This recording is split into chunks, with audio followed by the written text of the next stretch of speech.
Hello, friends. My name is Steve, and we're here today to discuss chapters, 6 through 10 of the Unholy Consult.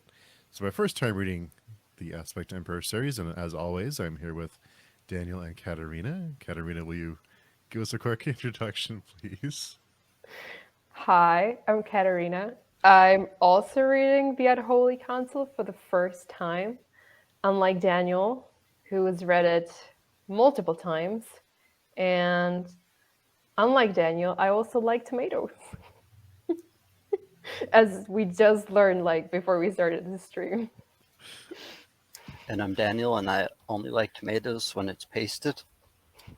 And I have read these books a few times. I have not read as many other books as I want, though, but I can help with these ones. Nice.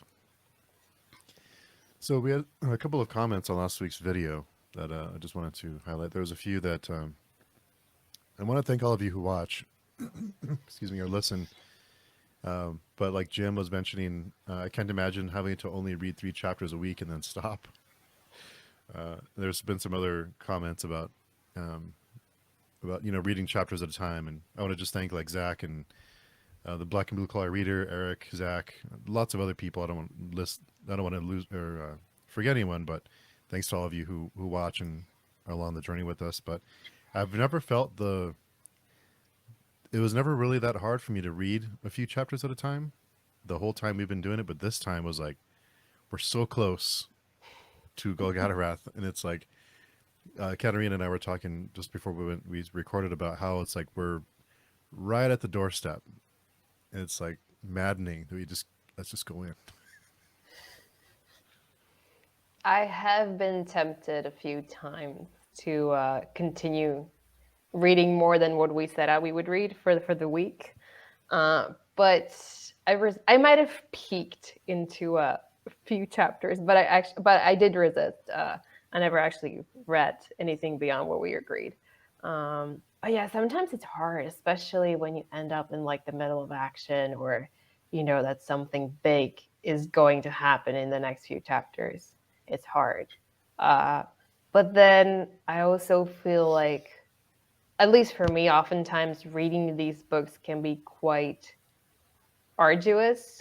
Like it takes a lot of like mental energy to get through like 100 pages of these books. So in some ways, like I'm happy to be able to take the break, um, because it can get quite exhausting, especially when you like don't have time during the week and then you end up reading everything on a Saturday and then you spend like 10 hours reading this book and your head's just so sometimes it's hard. Sometimes I'm happy to have an excuse to make a break. And I don't have that problem, I guess, since I know what the Golden Room is. You just told me you have no idea. You've never heard of the cold room. Not for this context. Once we get there, I might know it. It's like my memory will come back to me, maybe. Is yeah, I mentioned last week I really enjoyed those chapters of us but these last 3 were a little. Can we just go in? Like, why are we outside for so long? Let's just go in. I know there's things that happen, but it's like, what are we waiting for? We've been walking for how many books now? It's like, let's go. Let's get inside. We're still waiting to see who all gets to go inside.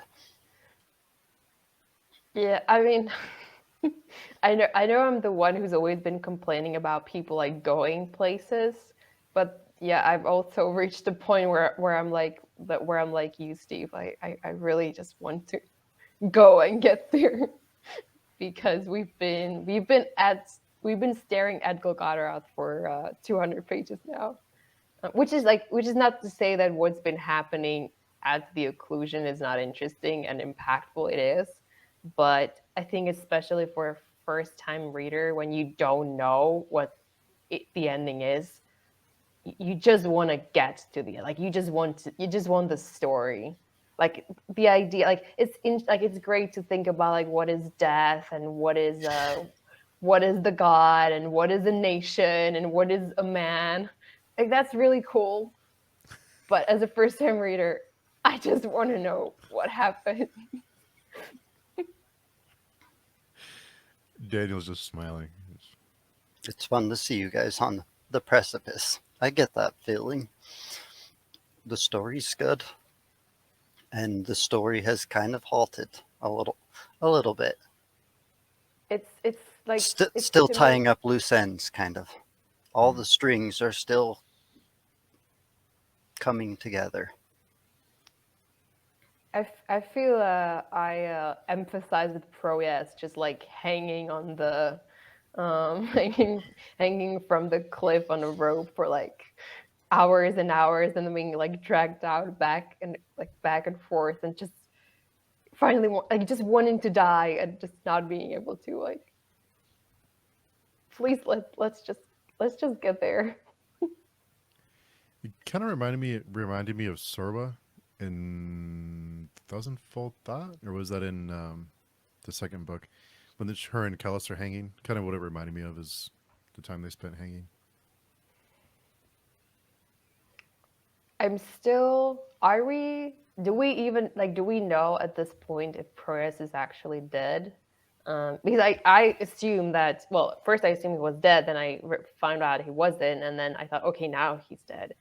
And now we keep hearing like from different people that he might or might not still be alive. Um, so I got. I mean I don't. I keep saying I don't know anything about anything, but when it comes to Proyas, I'm getting more confused about his situation. I think the lines of what is alive and what is dead, or of life and death, are becoming very blurred. So I think our preconceptions over death and like people being gone are not quite how it works here. Then there's something that people who are dead aren't really dead. I guess there's some kind of, maybe it's because we're close to Golgotha that something's changing in like the metaphysics or something. But yes, the lines are very blurred of what it actually means, because some people are like, the survivor killed himself and to find the absolute. So I don't think we've seen the last of all these people. I think we'll probably see them again. There'll be a reunion special at the end. They'll all come and rehash fun memories. Remember the time I hung you upside down for like days at a time and tortured you? That was a great time. You're not saying anything, Daniel. I'm just wondering how everyone's going to die and then not die. Because I remember Steve saying everybody dies.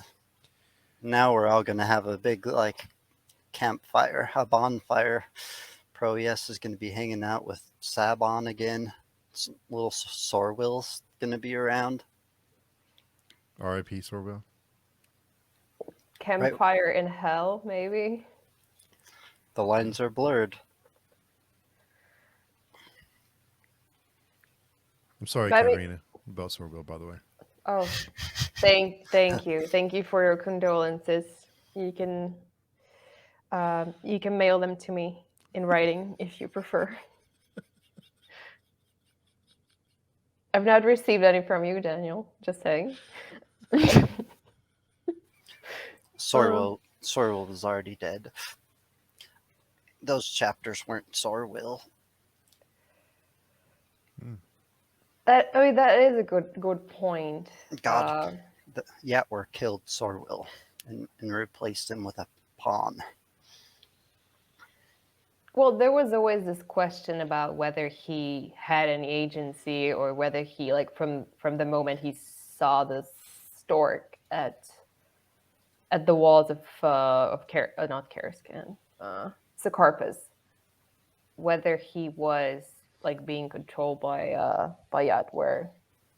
But I mean, here it was very obvious that she just took over, and as you say, it wasn't Sorwheel anymore. It was just the White Leg Warrior, and Um, it, I mean, I guess either way, it wasn't going to end well for Sorwheel. Like either he was going to succeed in killing Kellis and then get killed by one of the sorcerers present, or he was going to fail and then also get killed by someone. Kilman was in this case. So, I didn't really see a happy ending for Sorrel, but it was a bummer. Like I was expecting him to last at least until Golgotarath, but he lucked out. Maybe. Part of, and I hate to say this because I love Baker, and I think he's, we've been talking about him for a year and almost a year every week. But I can't help but I can't shake the feeling that there's these storylines that were kind of developed, and he's like, I don't know what to do with this, but I'm just gonna kind of cut these strings, and so I kind of feel like some of it's a little rushed, like the Sorwheel stuff. Like it felt a little, I don't know. I kind of felt it felt a little, I don't know, little abrupt. I kind of know what you mean. There was no real transition from Sorwheel to the White Luck Warrior. It seemed just like more instantaneous. But maybe there's reasons, maybe there's not reasons. I feel like there was a little bit transition, and it was perhaps less abrupt than the condemnation and the killing of Proyas. Like with Proyas, it just felt like it happened like that. It was very little build up, and here at least like we got to see that he was finally becoming the White Light Warrior, and then it got all confusing when like the past or the future started mixing with the present and the past, and it messed up the timeline a lot for me. Like there were parts where I wasn't really sure if like things already happened or were going to happen, or like it got a bit confusing. But I mean, I don't know. Like I guess I can sort of like there were definitely hints. So like, I guess maybe you could see it coming. That if he was there were two yacht were pawned, like they were like two White Light Warriors basically, or people being set up to be the White Light Warrior, the one who failed in Mobam, and then when that one didn't succeed, I guess we could have foresaw yacht were making use of Sorwheel, but yeah, I still expected him to make it at least to Golgotha. Like I don't know. I guess like in the like very like stereotypical fantasy way, I expected everything to like come together at the very end, like at Golgotha, and it just seemed like a lot of the loose ends are being tied up like before we get there, and it does feel like he's trying to get rid of a lot of like he's like reducing the cast, so maybe we like only have the most important people there at the very end. But I guess my one question about Sorwheel is he in what happens to him now? Is he in hell or is he in heaven with his mom? Which I kind of got that from the book, that because he was a pawn of a god, that he got to go to a happy place. So in some ways, I almost feel like really like after everything that he went through, like all the losses and suffering and like the manipulation, it felt like finally he was being set free, even if it happened through a very pretty nasty way. But I don't know what did you guys think about his ending, or where do you think he ended up? I guess, so I kind of did like that little Cal was the one who did it, and he is when he was trying to do the right thing, and no one believes him now. It's like he was, Sorwheel was one of my most loyal believers. He was a believer. He was so now that he's trying to do the right thing, and I think he looked at Kellis, and I forget exactly what he was thinking, but he thought like he is the prophet, or he is someone I should be. This is who I should be following, and it kind of he came to the realization that he's been doing the wrong things, I guess you can say, or like not the best. So for him to try and do the right thing, and then no one believes him because of what he's done before, I thought that was neat. That he's been doing all this awful stuff for so long, and now that he's trying to do the right things, it's like no one believes him because everyone thought Sorwell was like the number one fan, and but Kellum saw that he wasn't. Yeah, that was interesting because up until the very end, I wasn't really sure if Kellis really was blind to what Sorwell's purpose was. And I guess we got our answer finally that Kellis truly did not see, which then makes you think or ponder what are other things that he's not seeing, or like what are the limitations to his knowledge. Or does he see and he's just lying? I mean, that's with Kellis. You never know. Like, is he just telling people what they have to hear to get them the right place to meet his end, or meet his goal, or is it he truly didn't know? I would, my guess would be he really didn't know, but as you point out well, that he might just be saying that because he has other agenda. Because if he would have said, "You're right, Sorwell he was an assassin," would that make him look weak to the ordeal? Would they wonder if he's why would you keep him around if he was going to kill, if he was an assassin? So maybe he's telling people what they have to hear, and he's taking control of the situation and doing what he has to do to get them into Golgatarath or whatever. I don't even know what he's trying to do anymore, but I don't know. I don't have no Well, idea. he says he's trying to save the world. Yeah, but I mean, yeah, like sure, but what would be the reason to lie to Cal Moments? He doesn't trust him. So There was the part where Kellis was talking to Pro, yes, and he said that he's like too deep into the darkness that comes before to lie. He doesn't know what a lie will do, so he just has to tell the truth now. Maybe that was a lie, but maybe it was the truth.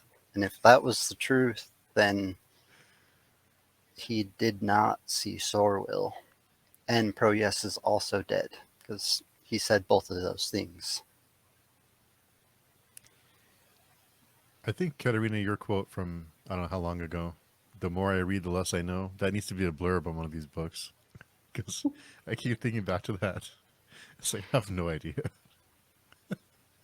Maybe once they finally reprint The Great Ordeal, I can have my blurb on that.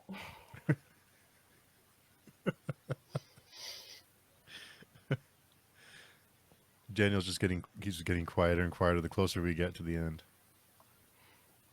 I'm trying to decide whether to ask a question or not.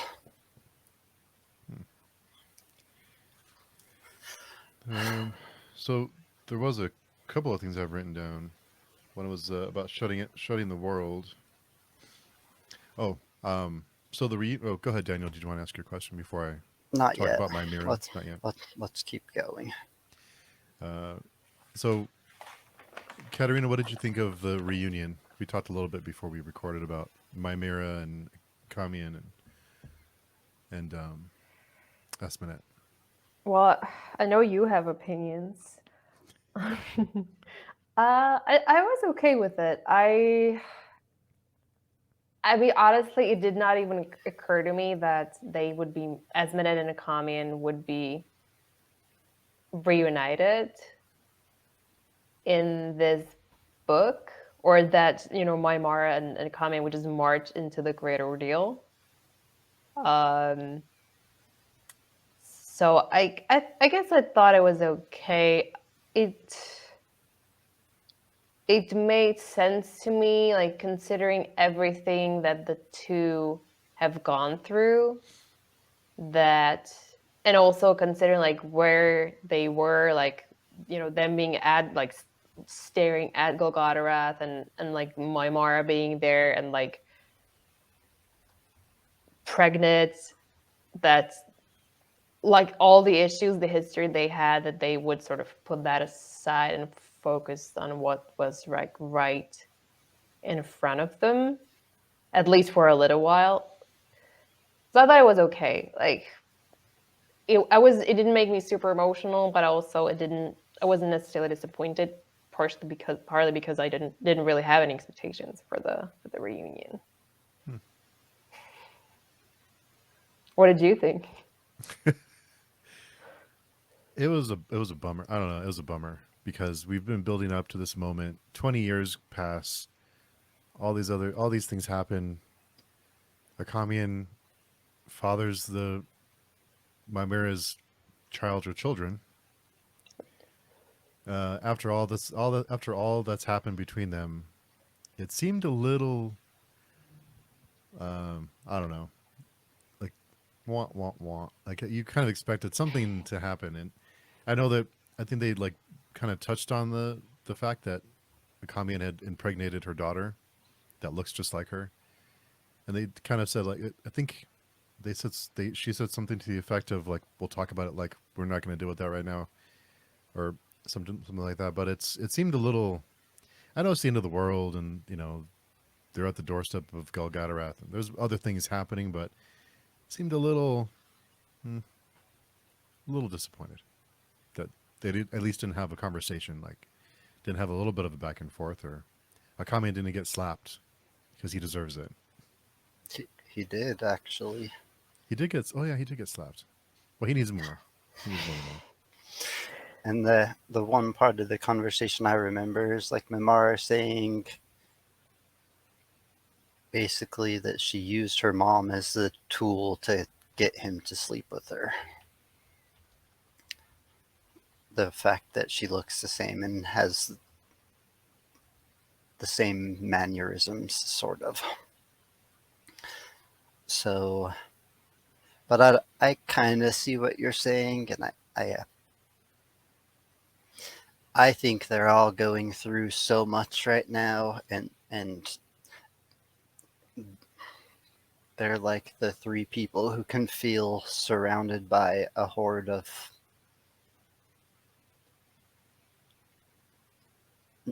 non-humans, not non-mens, but just not humans anymore.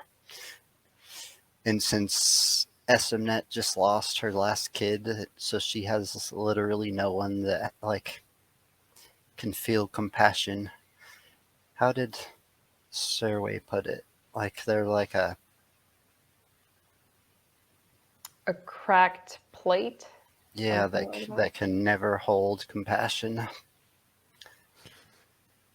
So Esmnet found some people that are still alive that are still human.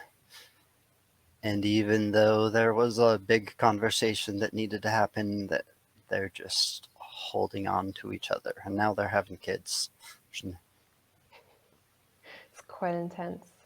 I don't know. I mean, I'm thinking whether I even want them to have the conversation, because I imagine the moment they start talking about the history between them, there are so many, there are so many grudges that they hold against each other, that the like whatever it is that they have now, like whatever sense of like connection they have at this moment, where they're like the only, well, sort of sane people within the radius, like 1,000-mile radius. um, I feel like talking about their past would probably ruin this for them right now. So I kind of, I guess I empathize with them just setting that aside and just focusing like on what's like what they have to deal with in that moment.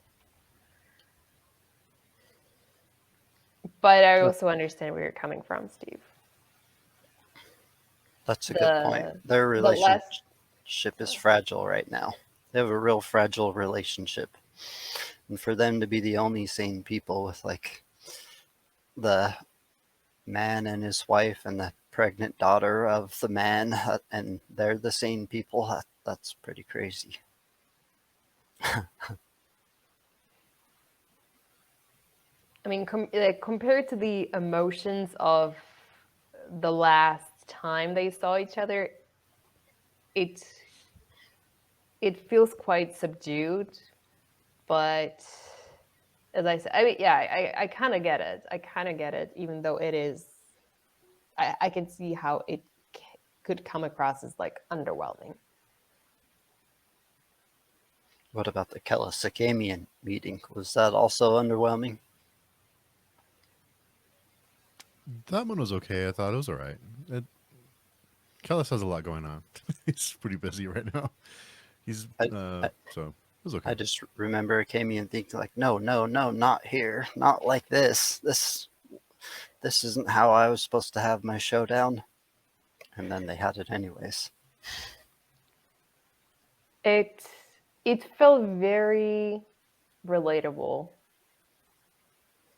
It felt like nothing really changed between them. Like all this time that Akamian's been away and digging deep into the history of the Ines Rimber and compiling all the reasons why Kella is evil and should be destroyed and whatnot. It's like when they're back together, like the dynamic is exactly the same as the last time they saw each other. Like Kellis just completely rolls bulldozers over him, and I felt bad for Akamian, but it also felt very, I don't know, very human. Like I've definitely been in the position where like in your mind, like you build yourself up and you imagine like how you're going to confront someone and how like cool and composed you're going to be, and then you forget like how every time you met that person you encountered them in the past, how they completely like threw you off track every time. And then you think, okay, I'm gonna just like it's going to be different the next time, and then it's not, like it's always the same. So it felt very. I enjoyed that scene, although it was crushing for a Kamian, and I did think back to the last. I guess it's the last scene of the Thousandfold Thought, where a Kamian comes into the citadel, and he accuses Kellis of being the false prophet and of Asmanet being a whore and other things. And I remember I remember well that like the one thing that Kellis tells him is like, you can go now, but the next time you will see me, you will kneel. And at the end of this encounter, like Akamian falls to his knees because he's so just like out of just sense of feeling like being completely impotent against Kellis. And I was curious about, because I remember that scene from Thousandfold Thought, I was curious how it was going to turn out, like how he was going to get to his knees, if at all. And I mean, it wasn't super exciting, but the overall like emotion of the scene I did like. I'm so glad you said that because I totally forgot about that. about that line from the end of that book. So that is pretty neat. I didn't even remember that. I've been waiting for a few hundred miles and a few decades. Like 1,000 pages. Yeah. Probably Maybe more. more. Yeah, I think so. Boiler Warrior was very long. Yeah. It was a long one. I'm glad, even though all this is sort of rushed, some of it is still proving worth it for you guys. No matter how many people are going to be dead before we even get to the gates of Golgotha. There was a moment where I thought that Kellis actually died. One of the story wheel sections where he's like, I mean, it wasn't really clear if he was talking about things that already happened or not. And he talks about like Kellis turning into the salt statue, and like for like a second, like I thought, oh my god, like is he actually dead? Like what are we going to do at Golgotha? And I was horrified to find out that I actually want Kellis to live. It was very unexpected. That's I good. mean, It's a good roller coaster of emotion there. With all the characters, they've been sort of a roller coaster. Yeah, I don't know what they would do if Kellis wasn't around anymore. Would they stand any chance against the consult? I can't really see it.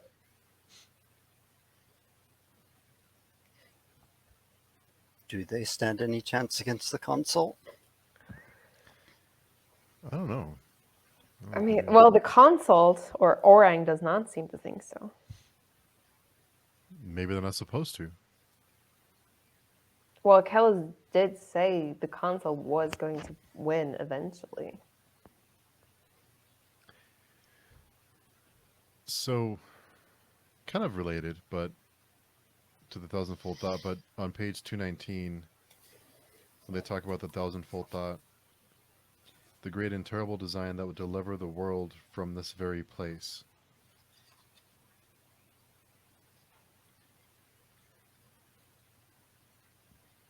I don't know. I kind of wondered if the world they're talking about is the craft or the ark.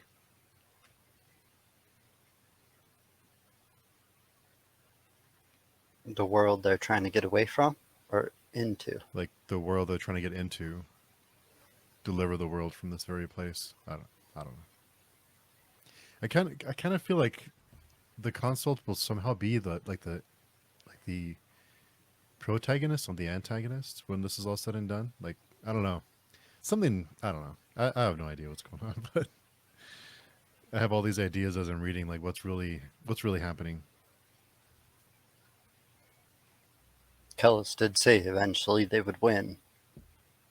And resistance is futile. Maybe he's helping them win. He's delivering everyone to their doorstep.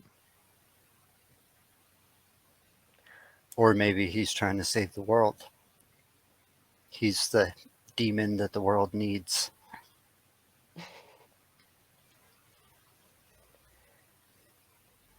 I read that and I wasn't really sure how to interpret it. Like one thing I thought it could mean was that I guess maybe and also the thing about it is like the way Sirwa talks about the thousandfold thought is that like what is it actually what Kellis believes the thousandfold to be, or is it just something that he told Serva that the thousandfold is in order to make her do his bidding? But going back to the quote, I thought maybe it could mean that somehow, I guess, if they manage to defeat the consult, then the Danyin could take over the world because there is probably no one to resist them. But then another way to read that maybe could be I, I more like a meta way of like, I don't know if it could refer to like them like shutting the outside off from this world, or maybe moving this world to like a different plane of existence where it's like not connected to the outside, or maybe maybe they'll just take the ship and just fly off to a different galaxy and set up a new world. I was gonna ask Dan. I'm afraid to ask this question because I want to know. I don't want to spoil myself if I'm right. I'm probably not right. But I kind of wondered if the ark, the way it fell from the sky, if there was some kind of like fallen angels kind of thing, like they were cast into hell and were in hell, and they're actually like some kind of play on like that story, that it's like fell out of the sky, but it was like they were cast from heaven because they were bad or whatever. So I don't know. Just throwing ideas. I have no idea. I'm just throwing ideas against the wall. It's an interesting concept. We've heard him, lots of people like give references to all of the religious aspects from this book. Like one of the comments, I think, compared Proyas to Moses, who got like delivered his people to the promised land and then never reached the promised land. Interesting. Very interesting.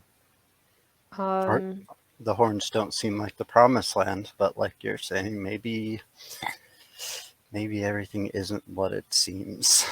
Maybe everything is exactly as it seems, though. I mean, there is a part in the like, very beginning of chapter 13 where Orang refers to himself as Lots of things. Yeah, a lot of things, but one of them is the celebrated king healer and the great killer of hells, which suggests that maybe at some point in history he played like a more positive role. Although that's hard to believe considering all the awful things the console has committed.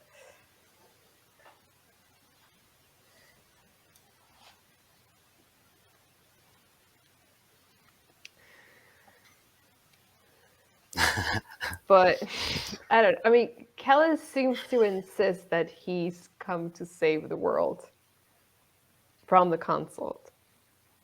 But then he also says that, well, he says Proas is dead, which is still not confirmed. And he also says that he also tells to Proas, who, when he's not dead, that the consult has to win. So how, unless the consult winning saves, actually going to end up saving the world, I'm not sure how the two not contradict each other. Yeah, I have no idea. Who knows? You do. Only if this book wraps up nicely do I know. Yeah, if it true. doesn't, then I don't know. Does So, it? so do I know?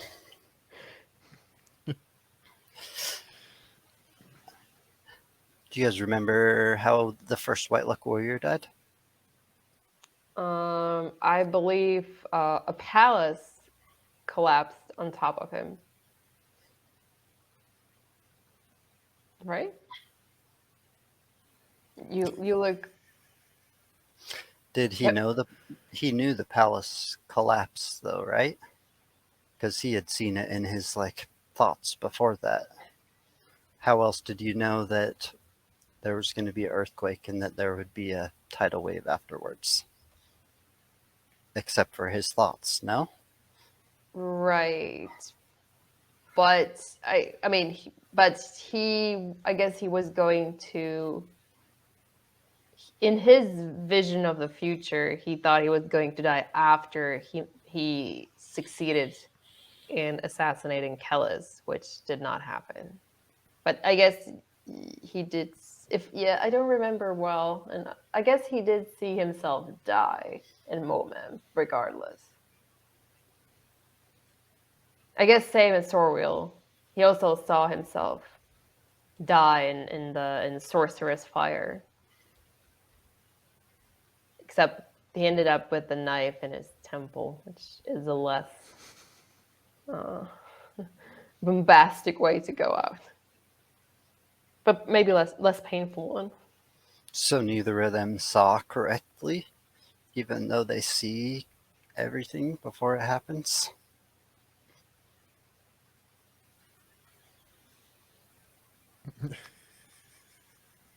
I mean, we kind of got the. I think it was last week that I guess it was Kellis who talked about like the gods not being able to see reality where like with the consult in it, and that because of that, like every time the White Leg Warriors fails, like they kind of have to recalculate or readjust the reality that they see, like readjust itself to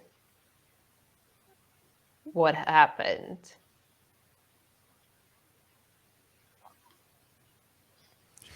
Because they cannot exist in a reality where they like fail to see the future correctly. I don't know. What are you going with this somewhere? I'm still debating on the way I should ask the question, but I just think it's interesting how the White Luck Warrior died, and I guess the White Luck Warriors died. There's also, like, Mamara had her judging eye open for a while. She's seen how, like, terrible Golgotaroth really was. She's seen how everyone around her was completely damned, but then she, like, accepted it, and she let the damned slaves wash her. But she looked other places. There's one real interesting line in there that we'll talk about later. It might have to do with the White Luck Warrior. But since you guys didn't quite catch it, I can't quite say it yet. I don't feel comfortable. Okay. Well, there were two things of interest for me there. The fact that she looks at Golgotharath and she see it's I don't know if damnation, like I guess she kind of sees damnation or something. Like she sees the violent, like she sees like the mark of the crimes that have been committed there. I thought it was She even says hell is like leaking up out of Golgotharath. I guess kind of like it was in the mountain that they were in. Yeah, I wasn't sure about okay. Now that you bring up Syllogism, I guess it has happened before. I wasn't sure if she ever because like every time she used the eye, I thought it was always like with people. So I thought it was interesting that she would look at a building or an artifact. Topoi. Yeah, I mean I guess it makes sense that Golgotharath would be a topos. Is that the singular? I'm not sure. Yeah, I think so. It's Greek. And the second portrayal is the more important moment. Is when she looks at Esmeneth with the eye, like she's scared to look at her, but then she turns around and she looks at Esmeneth, and I did the way it's written. I did not understand if Esmeneth is actually damned or not. It was very confusing. It said that like her sins were leaking shadows around her, but she was a blinding bright light, right? something like that. Something like that. It seemed like she could see the crimes of Esmenet, but then it seemed like she was still like on its way. Like she was still like heavenly. Like she didn't see her like burning in the infernal flames. But I wasn't sure. What did you think about that, Steve? I wasn't sure either what that meant. But Since we got the like the little passages with the White Leg Warrior where past and present and future is all getting intertangled, and then it's just switching straight over to these, and then it ends the chapters with like kind of confusion. Oh, she's got all the scars of all the horrible things she's done, but she's also a blinding white light. Like, is past and present and future just kind of getting mixed up for everyone? I mean, I don't know if mixed up, but I did like I think usually, or at least up until now, these books have sort of happened chronologically. Like the events in these books were told in a chronological order. Whereas I feel like these few chapters, like even from like last week, like we got the scene where Kamian is watching Proyas. We got it last week. Like we already had it from last week from Proyas' perspective. But then this week we got it again from Sorwill's perspective. And then it's the whole thing about like them, like Akami and Maimara and Esmenet walking towards Proyas, and they see that he's still breathing, but then they come back to the ordeal, and Callus is claiming that he's already dead. So it's I do get a sense like things are, yeah, maybe they're not happening entirely like one after another, maybe. Or maybe there's too much happening, so like Baker felt the need to like tell them parallelly, like, or from different perspectives. I did notice that they like climbed up a really steep hill, and then all of a sudden they were somewhere else after that, real fast. Esmnet and Mara and Akamian climbed up like the steep hill to get to the top, and then I think all of a sudden they were basically inside of the umbilicus, and Kellis was giving the speech.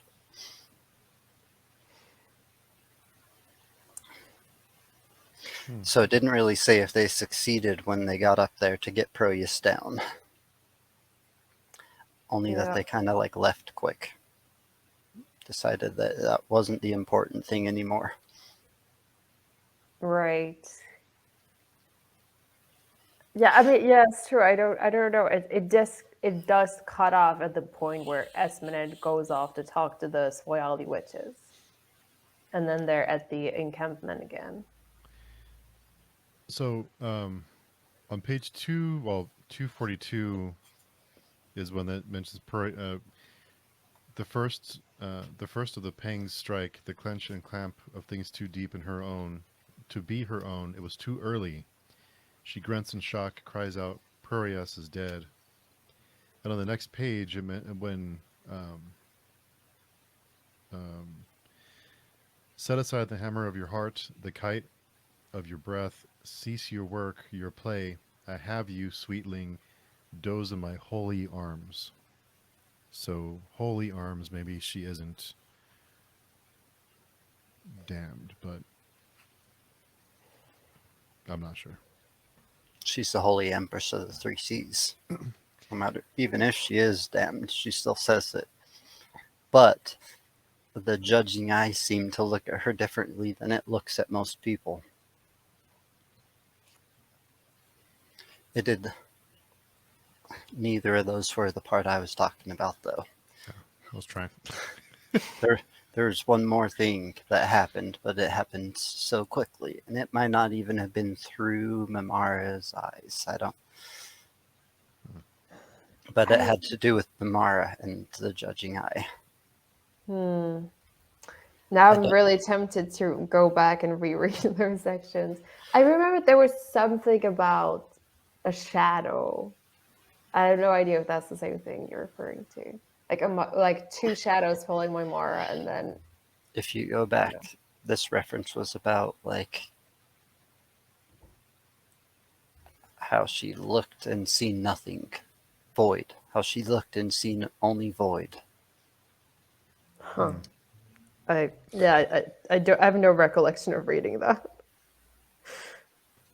Um, Well, I think, like you mentioned, Katerina, it takes a lot of mental energy to read these. So there's so much that happens that it's hard to pick out those little one-liners until you look back and you know, maybe on a reread. But there's just so much that happens that it's hard to pick up on those little hints because it's so for as frustrating as it can be to be on the doorstep of Golgatarath, there's still a lot happening, and it's like going at a it's just so dense that it's hard to get those little details sometimes. well, it seems like we failed this time at least, both of us. Yeah. I really could ask this question, and it's not that important, but you guys will understand that it is important. So I shouldn't ask it. I mean, we can't decide for you if we don't know what it is. Do we want to know? I don't know. No, Maybe you can No. save it for when we It's- finish the book. it's a lot more fun It looks like you're later. having fun watching us struggle over here. Maimara. So there's another moment with Maimara after she's been washed, I guess, when she like I think she's like looking at her reflection somewhere, I think, and like she sees herself with like the short hair and like pregnant, and she like remembers back to the mop where she had a vision of herself looking exactly like this and like with a halo, and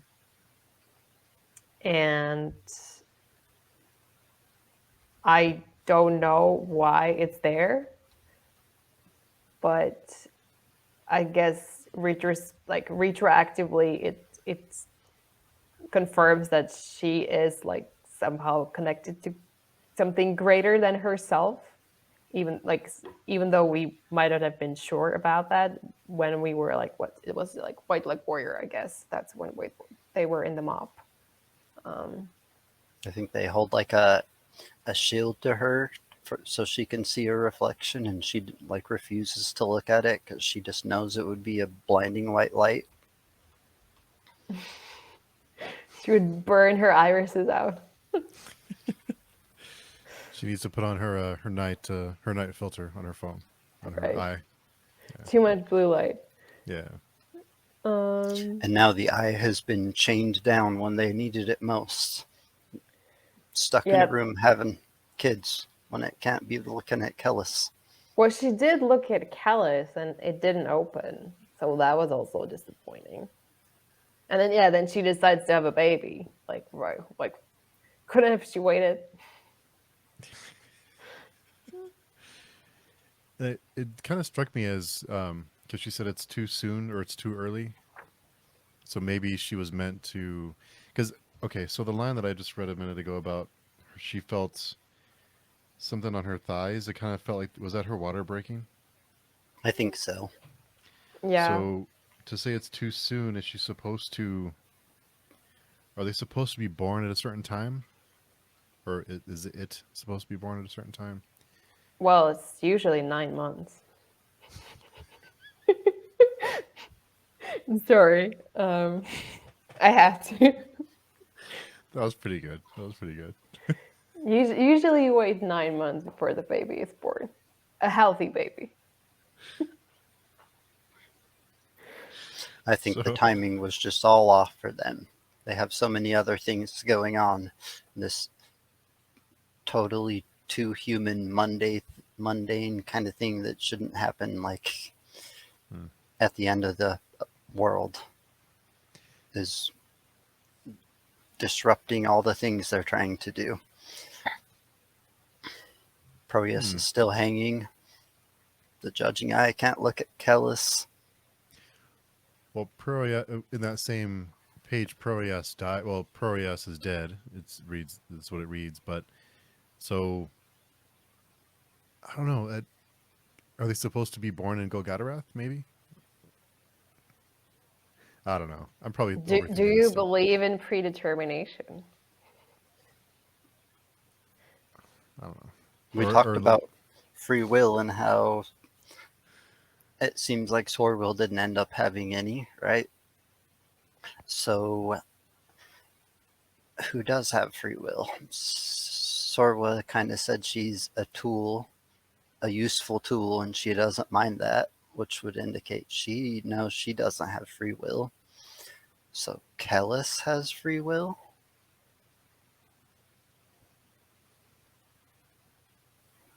don't know. Acamian has free will.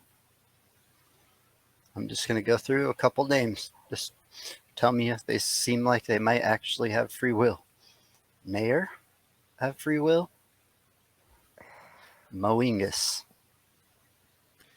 Moingus, I can see the case being made that he did have free will. Because I don't see it. no. Sorway kind of said that she did that. That was her. He thinks he had free will though. Maybe he did. You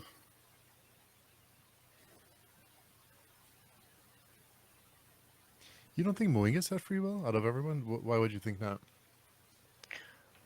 Well, because like most of the things we see him do is at Serwa's like either direct instruction or it's him being manipulated by Serwa. Oh, I'm sorry. I meant Kellis's father. Oh, Oh, sorry. Moingus Sr. Senior. Sorry. Moingus the first. Maybe he had free will if Kellis had free will. Does Kellis have free will? I don't know. I don't know. The logo seems to determine their before. Even if they claim to try to dominate the before, the fact of the logos means that they're going to do something, which kind of walks a track, if that makes sense. You could put another Dunyan in the shoes of another Dunyan and they'd probably do the same thing. It's just... Well, I kind of feel like maybe he did have free will because he went against his programming. Like he didn't do what he was expected to do, and he went and like chilled for a while. Like didn't do what he. That's why they sent Callus to find him. So that's why I wonder if maybe he did have free will because he didn't follow through with what he was supposed to do. He ripped out his eyeballs and only afterwards realized that he took away most of his power. So Whoops. he made himself powerless because the Dunyan have no power over metaphysics because that's their least capable trait. And that's the one magic he chose. So he was just being pissy for 20 years. Being sad about his decisions. But maybe, what about Arang? What about the Unholy Consult? What about the Synthes? well, the console, they all seem to be driven by this one goal, that is to save themselves from damnation. So I guess the question would be, where does this desire to avoid eternal damnation come from?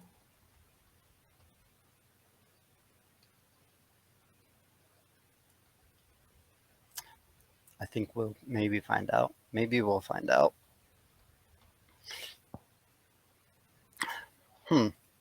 So no one has any free will, maybe. Well, if they don't, then who is pulling the strings?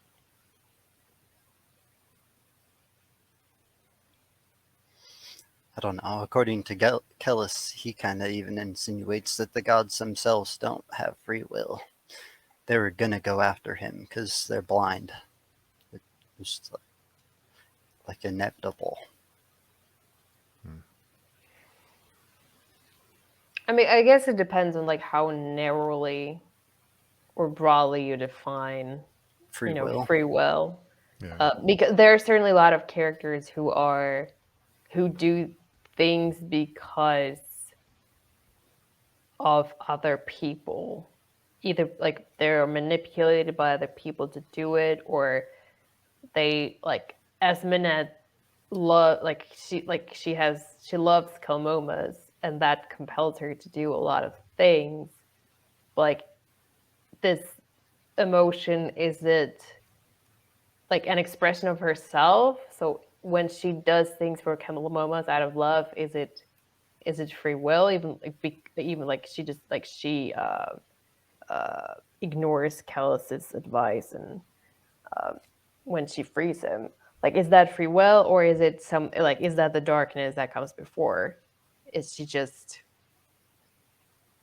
subject to someone that's beyond her, that's not her own? Is she driven by something external? I think it depends on a lot on like how you define, I guess, like consciousness and what actually like what is human, like if emotions are like something that's specific to the individual, if it's something that comes from the outside, perhaps. I don't know if that makes any sense. What did Sorway say about Ineralitis? That he confused something with the godhead? I think transgressions. Yeah, that sounds right. Did he have free will? He seemed pretty free-willed. He was, I mean, stuck on a chain. But as far as like everything else goes, he seemed pretty free-willed. Uh, I mean, that's the question, I guess. Like, if you decide to live your life according to a certain set of rules, in his case, it was, I guess, like do the opposite of what like society thinks is the correct thing you should be doing.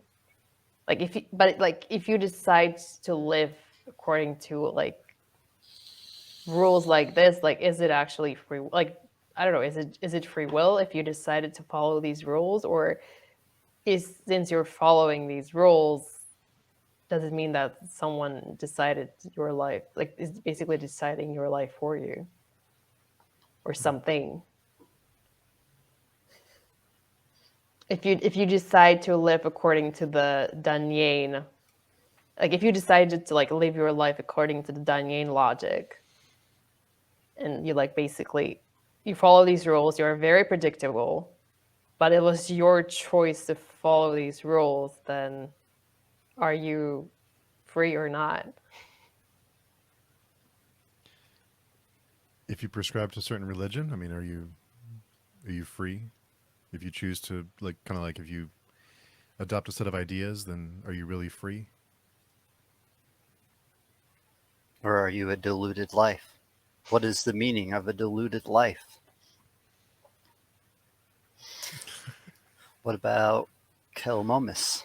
Does he have free will? I'm going to say no, because he seems to be influenced quite a bit by what we assume is Sammy, right? But is that really Sammy? And Kellis even told him that sometimes Sammy's the one in charge and Kelmomus is the one being the Heidi voice, and he doesn't even know it. He has. See, I just thought that what Kellis meant was that there is no Sammy, like it's just Kalmoma's talking to himself. Thinking that person, the voice he's interacting is Sammy, but really it's just, I don't know, maybe like a split personality or His like imagination, inner dialogue. his Or I mean, imaginary friend. yeah, something like that. Hmm. So so assuming that he isn't being influenced, that Kel is being influenced by this other voice in his head, or so is he the one who did all these things, or did he have agency when he killed Sorwheel, or did the person in his head, whoever that is, do that for some purpose? Because he did seem to change quite a bit from what he had been doing to feeling like he had to do the right thing and save Kellis. There was a pretty swift change there from where he was then, and then he did change pretty quickly over the course of like a page or two to do the right thing and kill Sorwheel. I maybe wouldn't say that he changed. I would just say maybe more accurate would be to say that the object of his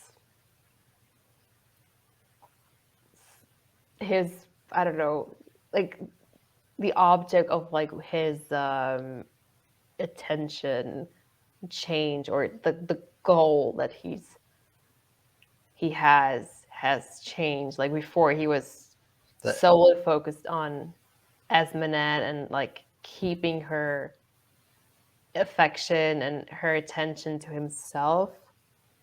Now he like decided, basically he shifted his attention to Kellis.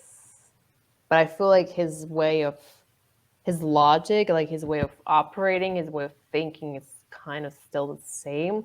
I don't think that the way I read it, I don't think he saved Kellis or tried to save Kellis because it was the right thing, in the sense it was like the moral thing, but mostly because like his new agenda now is to um, like be worthy in Kellis's eyes. So you save Kellis because he's the object of your attention. Not because you care about him because he's your dad and you want him to live. I feel like I remember one of the last words he said though for us was that she would be his prize. No, am I Yeah. wrong? Or was that like the last thing he said? What? Yeah, So he does. so it appears like the ends is still the same. The, like the prize is still the same, Okay. but the means to the end might have changed. He can't play the little like kid anymore. He is a Dunyan, but he still wants the same prize. It seems like he's just gonna have to get it another way. Right. Yeah, no, I guess you're right. There was still this, the way he did say that like his long-term goal really was to have Esmenet drooling all over him again. Um, it's just, yeah. I mean, the way he talked about Esmenet, by the way, that was so sinister and just really. I don't know. Maybe I have it somewhere here.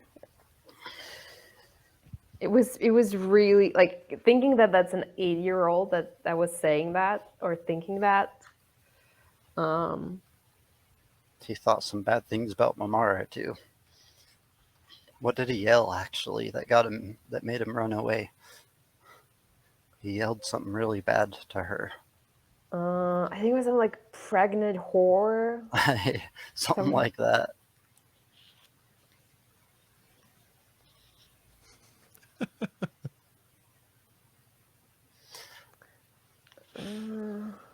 let me see.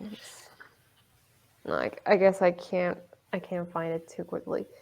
But yeah, he says that she will be his prize, which, well, we know one other character who also had a woman become his prize.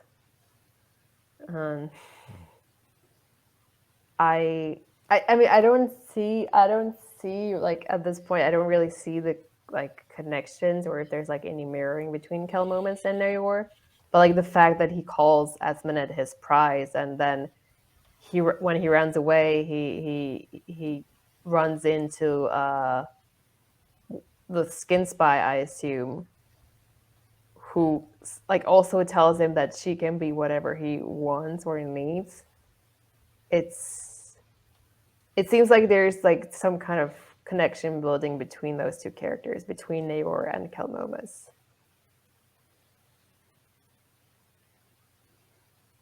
But I don't know I don't know. Like I'm curious if maybe they'll run into each other the next time we see them. That was how the passage with Kelmomus ended, right? The feminine voice with the manly hand. And Esmonet's face, yes.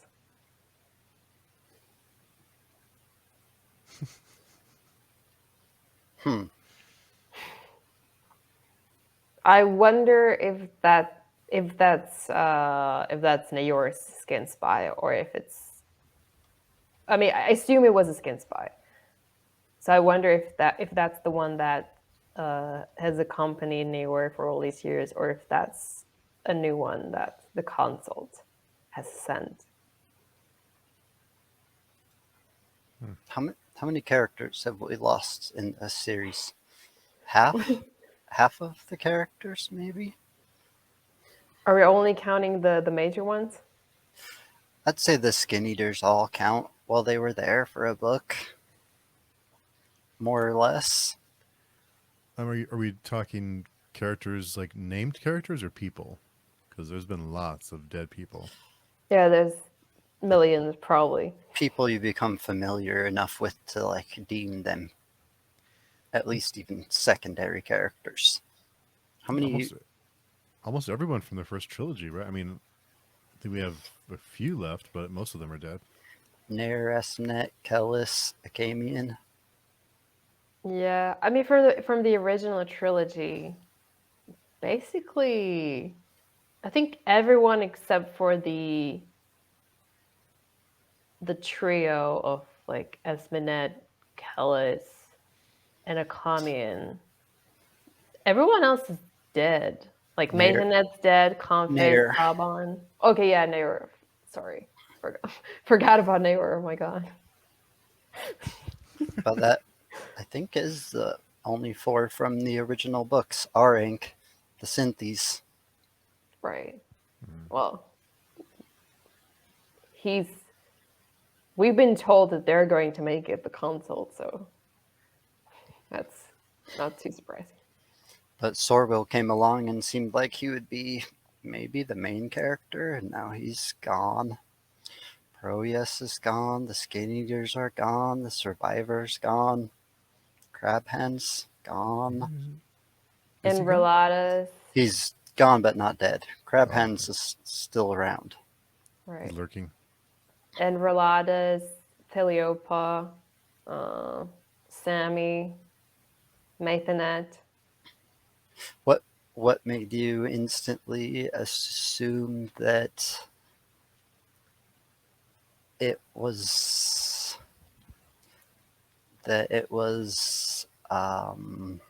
Kilmomus that had the interaction with the skin spy? Crabhands is still alive. He's the one that throws the rocks, right?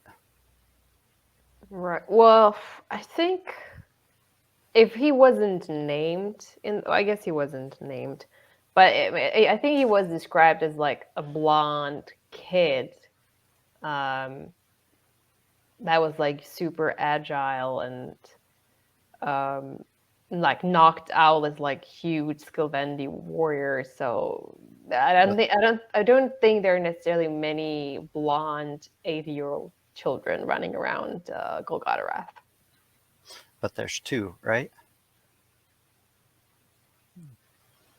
Crab Hands and Columbus. Crab Hands isn't dead. He's the one that throws the rocks. Columbus might have thrown rocks, but I don't really remember that. I think he like jumped out and stabbed people and then ate them and carried them into a hole. I don't Yeah. remember him ever throwing rocks. Right. I mean, yeah, I did not. I to be honest, I completely forgot about the crap kid. Like hundreds of pages ago. It didn't really occur to me. I guess he's blonde too. I don't, but I thought his hair was short, like shaved. Well, I guess it could have grown in the meantime. I don't know. I was pretty sure it was. Well, I mean, he did recognize the. He did recognize the. He did. No, he didn't recognize her, but he did say, "You're not my mother." And I don't think the crab kid. Well, he didn't really have a mom. I mean, his mom was a whale mother. Mom's a mom.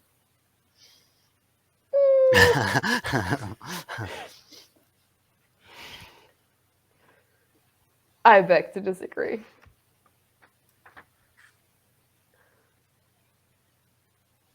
I guess we'll see when we get there.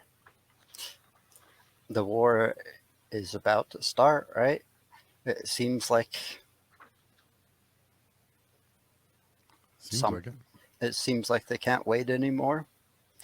This was the last night before the attack. Yep. And they all kind of are becoming human again, remembering what it's like to sit around the fires like they used to during the Holy War. So I wonder. Okay, so I'm guessing Callus has a reason to stop them from going into Golgotarath while they're under the influence of Shrank meat.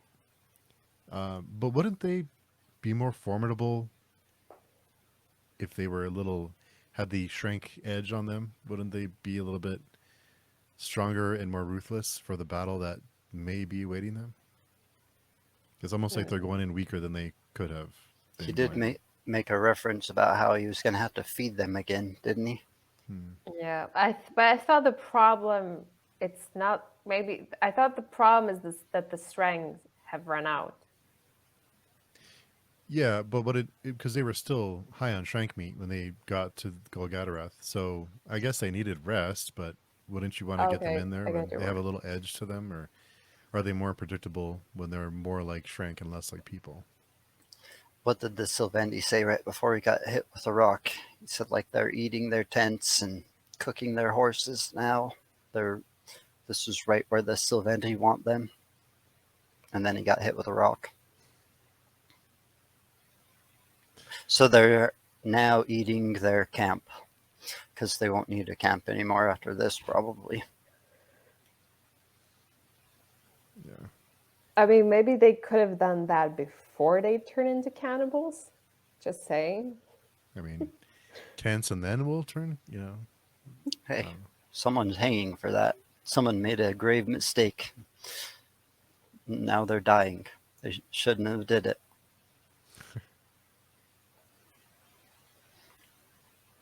Yeah, it's the opposite of a golden parachute.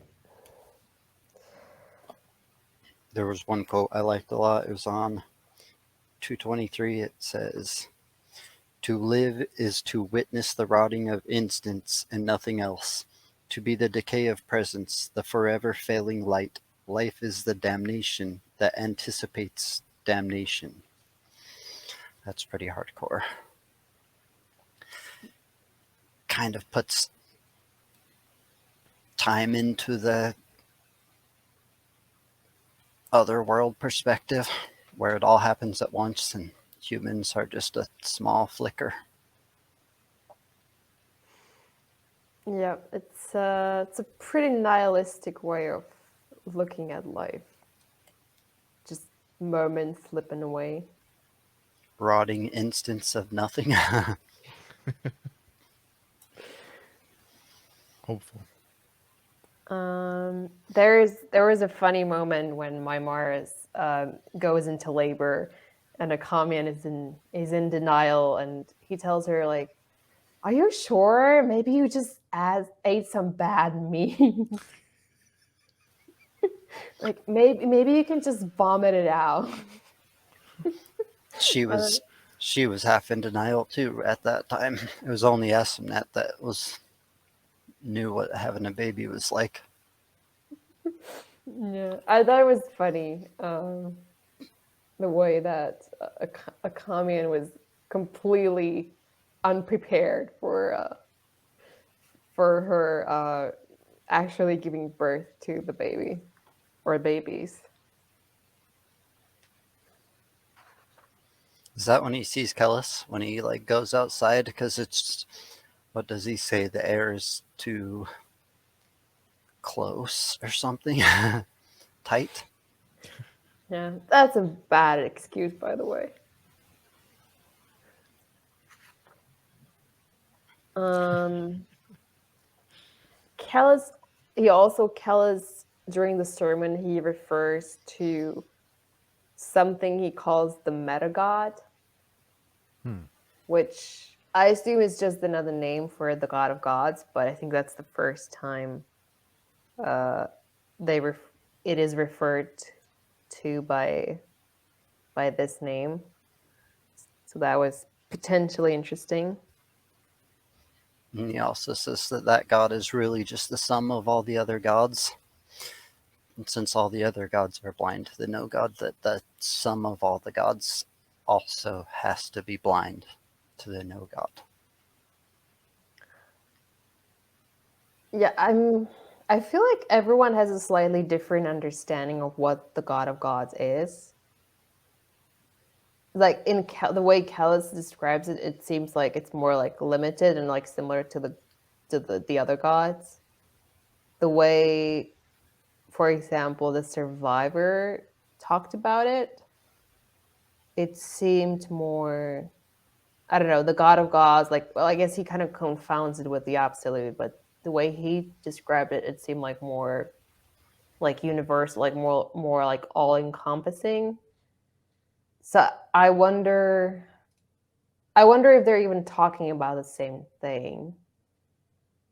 Like, everyone seems to have a different understanding of what it actually is.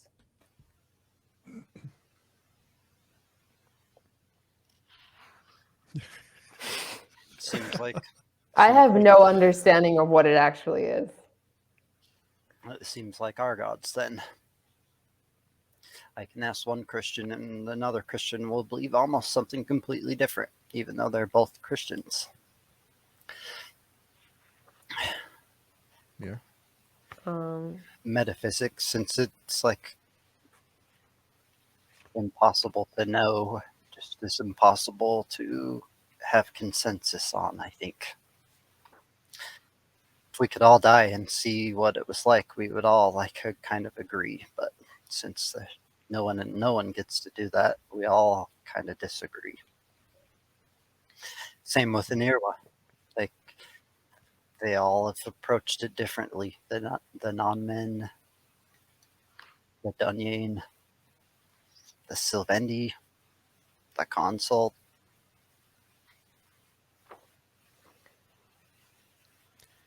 There was one line that I thought was funny when Espineta and Akamian come back together, and they're going to go talk to Kellis, and Akamian says, "Then you know this could be a trap." And she, "No, you old fool. I know that he needs no traps to murder the likes of you and me." I thought that was kind of funny. Yeah, I guess that speaks to Akamian's self-delusions. That he would think they might stand a chance against Kellis. Which, Yeah, I wonder if, yeah. I mean, it made, this whole encounter made me wonder, like, what was he thinking, or what was he and Maimara, what were they thinking? Like, they just marched into the great ordeal, and she'll look at Kellis, and then they'll see that Kellis is evil, and then what? Like, just they tell him he's evil and walk away again, or did do they think like a lightning will strike him? Or It kind of felt like he was expecting my Mara to do something. I think there was like I don't know. a whole paragraph where he talked about how that exact thing, how stupid he was to just like not think about what was going to happen when they finally got to the camp. Just to think that it was all going to just like work out like scripture. When no, he's going to be out puking, thinking about the kids he's having, and then Kellis is going to walk up and surprise him.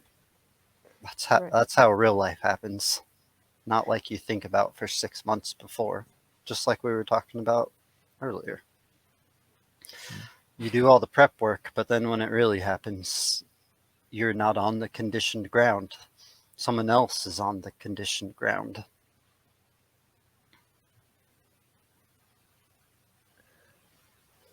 it was kind of, I guess it was kind of similar to how Akamian just marched into Ishwal without any apparent having any like plans or idea what he was going to do, or like even before, like he didn't really know how he was going to find it. He just marched into the wilderness and kind of hoped or assumed that something was going to lead him all the way there. And I guess it kind of worked out at Ishwal. I guess we'll see what will happen with Kellis, but I guess he's not much of a planner. No. He never was. Very So impulsive. it's just staying true to character.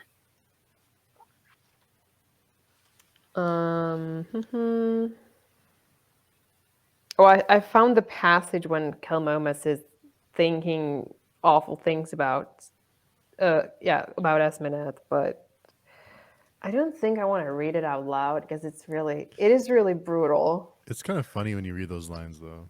No, Like when you said "stupid pregnant whore" earlier, I almost had to mute my mic. I was laughing so hard. Well, he calls her names, which I maybe shouldn't be saying out loud. But yeah, he talks about her like getting older and like not having any use for anyone because like she can't bear any children, and how like lonely and disgusting she'll be when she's like really old, and how then like she'll be like grateful to have him and his affection. It's pretty awful.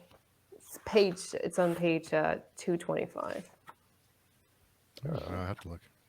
There was also a quote where it talked about like how horrible it is to be a mother and just know that your little kid's gonna like manipulate and abuse you just to get an extra candy sometimes, even though you do anything in the world for it, it's just still gonna manipulate you. So Right. Well, I guess that's the whole deal with the Otware, and like the fact that like the mother is the giver, and you kind of have to be a mother is in some way like to give unconditionally without asking for anything in exchange. Sounds awful. Like, don't be a mother. they don't ever talk about how when you're like in an old folks home that it's your kids that are going to be there taking care of you. So let's see. I'm trying to think what else we have. Oh, I have something. When Kellis is floating, Kelmom is looking at him, and he doesn't see any sorceress mark, even though there clearly has to be some magic involved. And then there's another reference to some kind of like obscure magic, which I think it's from Malwebi's perspective. Or maybe Sorwheel, Sorwheel's perspective, where he's like looking at Kellis and there's maybe like some like hidden inscriptions that he says that only like Kellis and him can see. So it's I don't know. It seems like Kellis is using some kind of magic that's not White luck. visible. I mean, but for floating though, to float. I just thought it was curious because Or what was the magic that doesn't use the mark again? the suke. Yeah, so it could be something related to that also. Maybe, but then we know that Kellis doesn't really. You need to have like you need to have some emotions in order to use the suitcase. I'm not sure that Kellis has enough of that to be able to what do they call it? The water, the magic, the Water bearers. yeah. I don't know. It piqued my interest.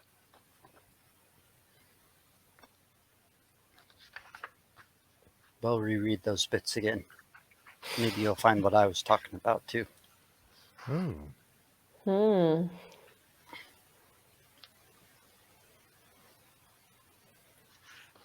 I'm afraid to ask too many questions.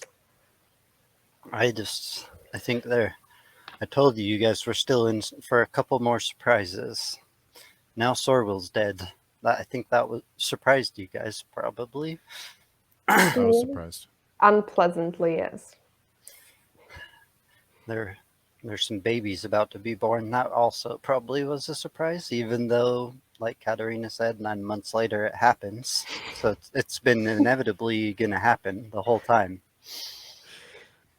Well, I mean, to be fair, I have lost track of time. I have no idea how many months it's been since the conception at the Marrow. No, it wasn't Marrow. It was the tower. I don't remember the name of the tower.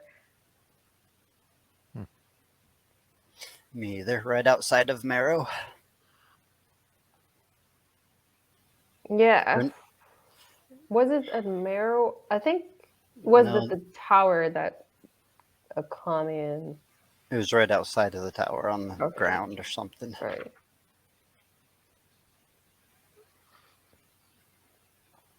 I guess I can't think of anything else that was too shocking. I mean, Kelmoma's killed again. That was probably kind of shocking. Nobody. Esmenad letting Kelmomas go. That was maybe surprising. She's a weakness for her kids. Did the same thing that Kelmomas did. Threw the file and just walked off. Born out of love, most radical.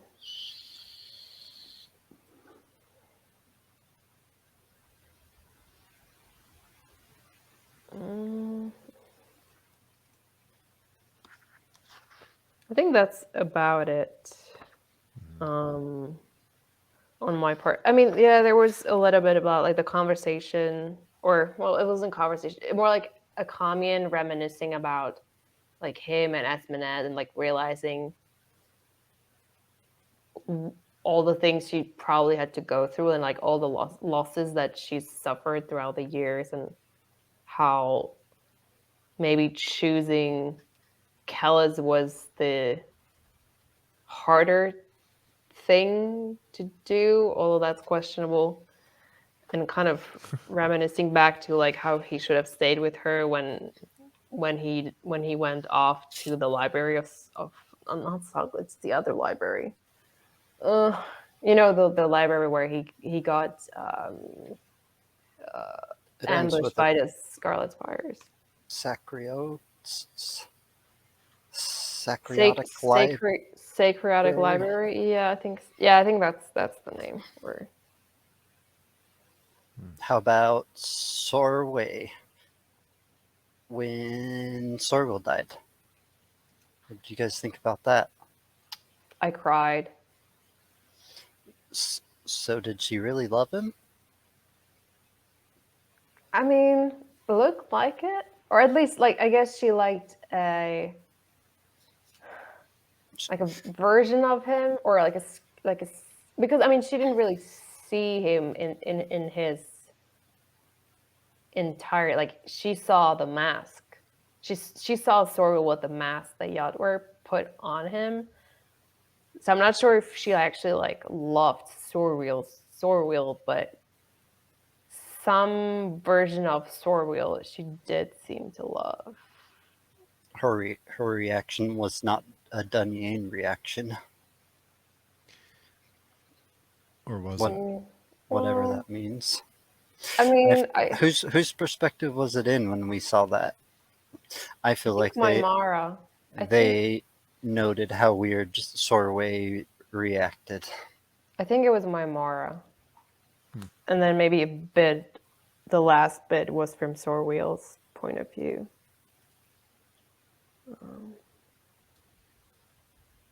But yeah, I did get the impression that she did have, maybe I don't know if she loved him, but she felt something for him. She cared enough to mourn his death.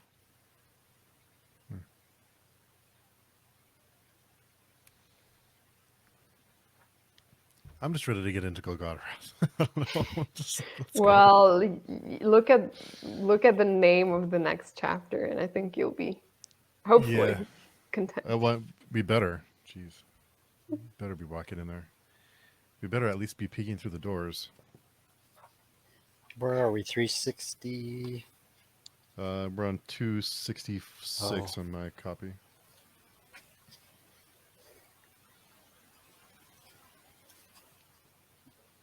Yeah, we still got a while before Golgotha. Oh, I'm But just then, joking. There's not that much left. The next chapter is called Golgotha, There's that much book left. So and most of it is appendices. that's a really good point.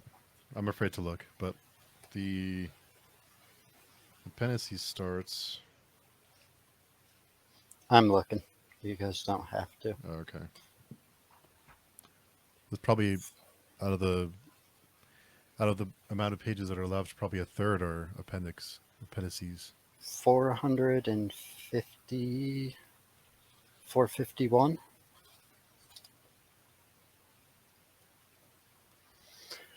So 200 more pages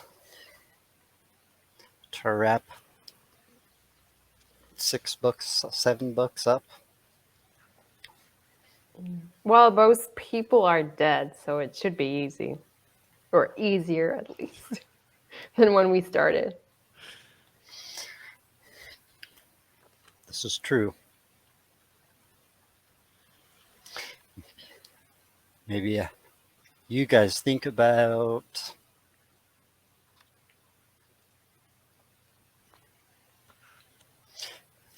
the deaths of the White Luck Warriors and tell me if you guys thought of anything different next week. So we get homework now.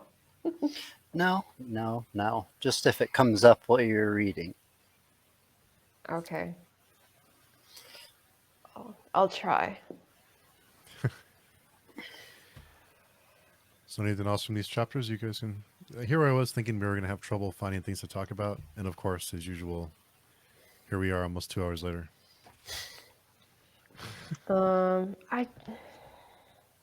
Should I bring this up? Yes. Okay, what is the resumption?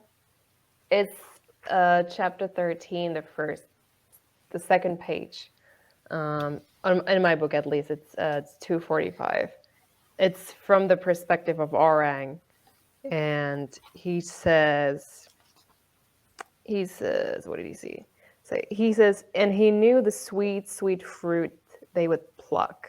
He had wandered far over the plains and mountains of this world, prosecuting resumption. What resumption is he referring to? Maybe the war everyone forgot about. the Nameless War, which is the So, war he's always been trying to fight, right? so the resumption of their war against the outside. Maybe it's less obscure than I thought. But just like reading through it, I remember it threw me off. I never heard it referred to as resumption. Me either. But that is the war they've been fighting forever, and it's across multiple planets. And then it's been on pause for a couple thousand years now. Am I wrong, or did Memara kind of like see the No God? I'm not sure. I don't remember that. I feel like she talks about when she's like finally looking at Golgotharoth. You know how she like sees all the transgressions, like that people. When she looks at someone, she can see the bad things that they did. I think when she looks at Golgotharoth, it talks about a whirlwind and like a black void at the center.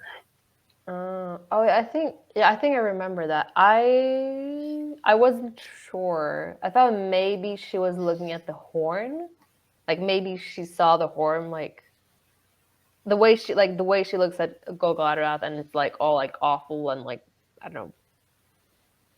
She can see like the crimes and so like black and whatever. I don't know. I thought maybe she was looking at the what? Don't laugh at me. No, it's funny I'm because not great. I'm not very good at describing things. no, neither am I. That's why I'm laughing because I do the same thing all the time. I'm lacking Baker's vocabulary. If that were the case, then what is the thing at the center? If the horns are the whirlwind, then Right. what I'm is not. like? I'm not saying the horns are the whirlwind. I just thought, but when she was talking about something like I guess like cylindrical maybe in shape. So I thought maybe the way she was looking at same way she was looking at Golgotha, maybe the same way she was now looking at the horns. I mean, and if it's the horn, like I assume it's hollow, so there would be a void inside. That's my theory.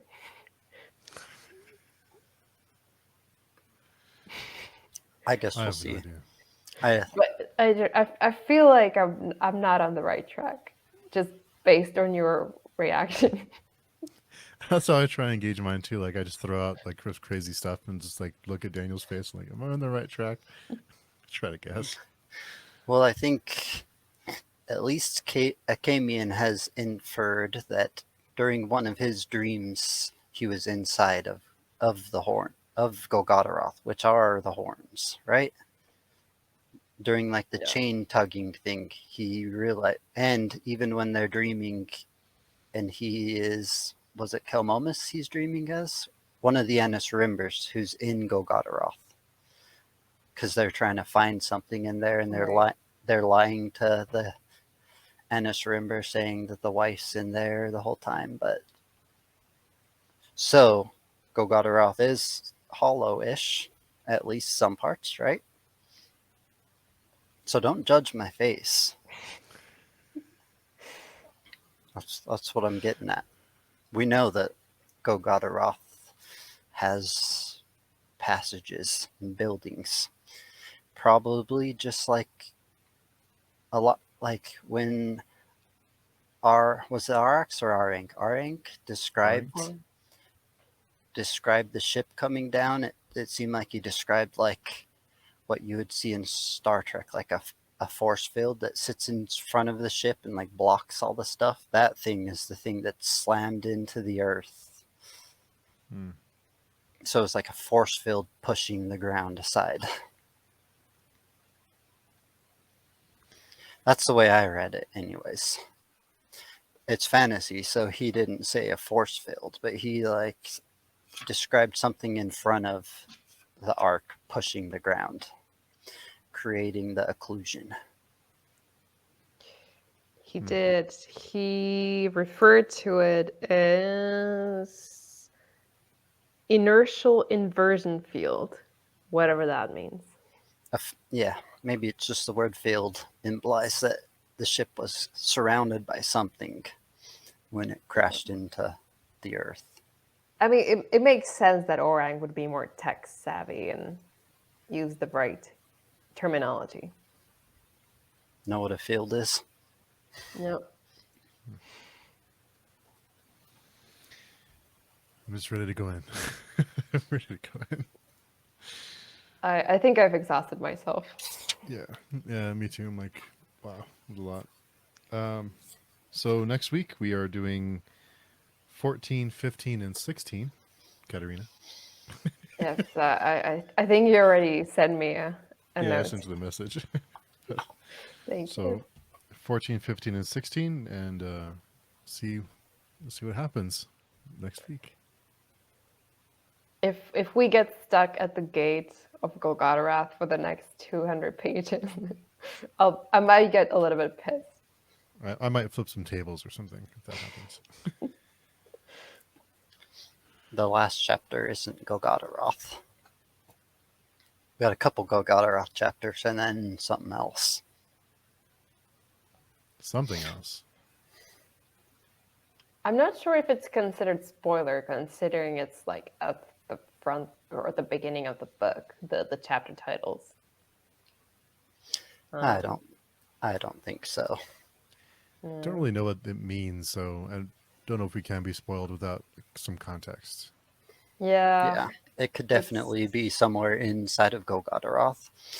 Golgotha has to have some buildings that are cooler than other buildings, some rooms that are more important than other rooms.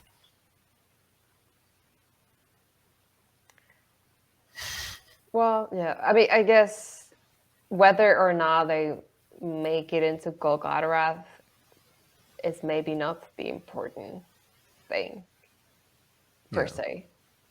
Yeah, I know what you mean. Not having the whole world damned is the important thing. Or who's, I don't know whether Kamomus makes it, or I don't know, depending on who your favorite character is, perhaps. That's who you want to make it. That's a good question. That's a good question for right now. Who do we want to survive at this point?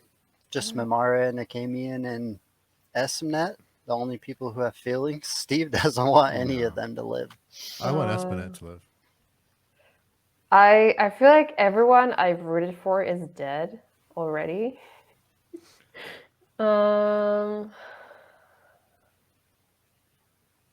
I guess maybe I want Kellis to make it, just for the implications of it. Like, if Kellis makes it, what does it mean for the world? Or like, what kind of being does he become if he manages to overcome all of this?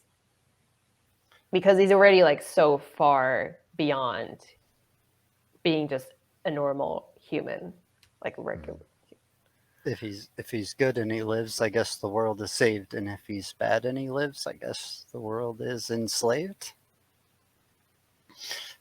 I mean, like, what is his goal beyond Golgotha? We don't really know. Like, we know he wants to get to and into Golgotha, but is there anything? Is it even an option? Like, is there anything after Golgotha for Kellis, regardless of what happens to other people? Does Kellis go on after Golgotha?